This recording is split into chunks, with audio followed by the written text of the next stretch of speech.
பரவாயில்ல.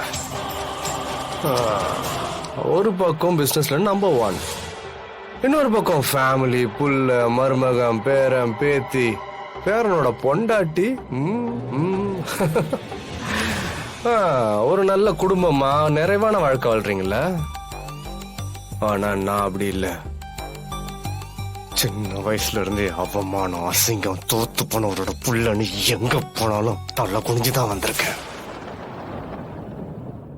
என் அப்பன் பேரை பொது வெளியில என்னால தைரியமா சொல்ல முடிஞ்சதே இல்லை.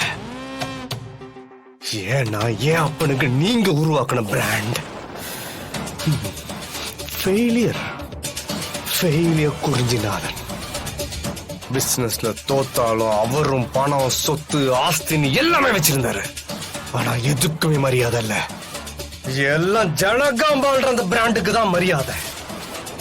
நீங்க போனா மட்டும் எம்எல்ஏ, எம்பி, மினிஸ்டர் வரைக்கும் எழுந்திருச்சு வணக்கம் வைப்பாங்க. ஆனா ஏன் அப்பா போனா வெறும் பணத்துக்காக மட்டும் சலாம் போடுவாங்க. இதெல்லாம் பார்க்கும்போது உள்ளுக்குள்ள எவ்வளவு கஷ்டப்பட்ட தெரியுமா?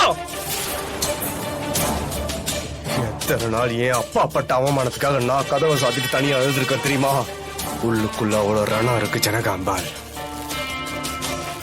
அவமானப்படுறதோட வழி நம்மள தோக்கடிக்கிறவங்கள பதிலுக்கு எதுவுமே செய்ய முடியல என்ற இயலாமையில வர கோபம்.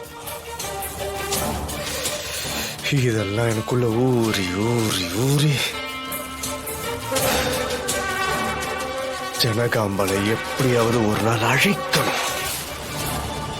நான் பட்ட அவமானத்தையும் கஷ்டத்தையும் திரும்ப உங்களுக்கும் கொடுக்கணும்.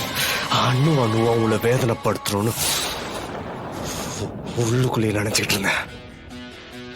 அதுக்கான நேரம், காலம் எல்லாமே இப்பதான் கைகூடி வந்திருக்கு. இனிமே தினம் நான் உங்களை உங்க வீட்டுல இருந்தே பார்க்க போறேன். உங்களை தினமும் டார்ச்சர் பண்ணி உங்களை அழ வச்சு கண்ணீரை ரசிக்க போறேன். இனிமே பிரபு யாருன்றத பாப்பீங்க. என் அப்பா உங்ககிட்ட தோத்துருக்கலாம், ஆனா அவர் புள்ள நான் தோக்க மாட்டேன்.